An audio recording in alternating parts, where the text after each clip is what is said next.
Bonsoir à tous, bienvenue dans ce JT. Voici les principales informations de ce lundi 8 février 2021.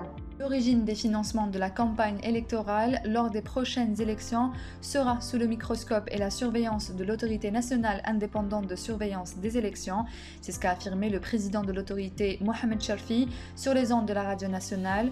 Plusieurs affaires de financement occulte des campagnes électorales et d'achat des places sur les listes électorales lors des précédentes élections sont d'ailleurs traitées par la justice en ce moment, comme c'est le cas de l'affaire du financement occulte de la campagne pour le 5e mandat en 2019. La campagne de vaccination contre la Covid-19 se poursuit à travers le territoire national. Ce lundi, les wilayas de Médéa, Tissemsilt, Khenchela et Chlef ont débuté la campagne. Le premier lot de vaccins AstraZeneca est estimé à 1100 doses à Médéa, tandis que la wilaya de Chlef a reçu un premier quota de 1080 doses, au moment où la wilaya de Khenchela a reçu un quota de 700 doses et la wilaya de Tissemsilt a accueilli quant à elle 410 doses. Le directeur de la cité universitaire Ouled Faïd II, Sifeddin Haji, a été limogé ce lundi, selon la Dakar, directeur des œuvres universitaires. Une décision prise suite au drame qui a coûté la vie à une jeune étudiante âgée de 24 ans, décédée dans sa chambre au niveau de cette cité universitaire, après qu'un court-circuit au niveau de la résistance eut provoqué un incendie. La Compagnie nationale des hydrocarbures, Sonatrach, a annoncé aujourd'hui dans un communiqué la mise en service du projet Boosting 3 du champ de Hasselmel dans la wilaya de Lorwat.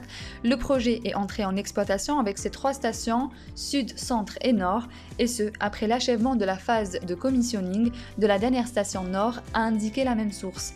Le projet en question vise à maintenir un niveau de production estimé à 180 millions de mètres cubes par jour et de récupérer des réserves supplémentaires estimées à 400 milliards de mètres cubes de gaz naturel. Le cours du Brent a franchi lundi la barre des $60 pour la première fois depuis plus d'1 an, sur fond d'optimisme quant à une reprise de la demande en pétrole avec le redémarrage de l'économie mondiale. Le baril de Brent gagnait lundi 1,26% à $60,19 au plus haut depuis janvier 2020, dans le sillage des marchés qui accueillent avec espoir les campagnes de vaccination contre la Covid-19 et les promesses d'un nouveau plan de soutien économique américain. Khalid Boukaïs a été élu ce lundi à la tête de la Fédération algérienne d'athlétisme pour le mandat olympique 2021-2024. Président de la Ligue d'athlétisme de Tizi Ouzou, le nouveau patron de la fédération succède à Abdelhakim Dib qui n'a pas souhaité briguer un nouveau mandat. C'est la fin de ce journal, merci de l'avoir suivi. On se donne rendez-vous demain à la même heure sur notre page Facebook.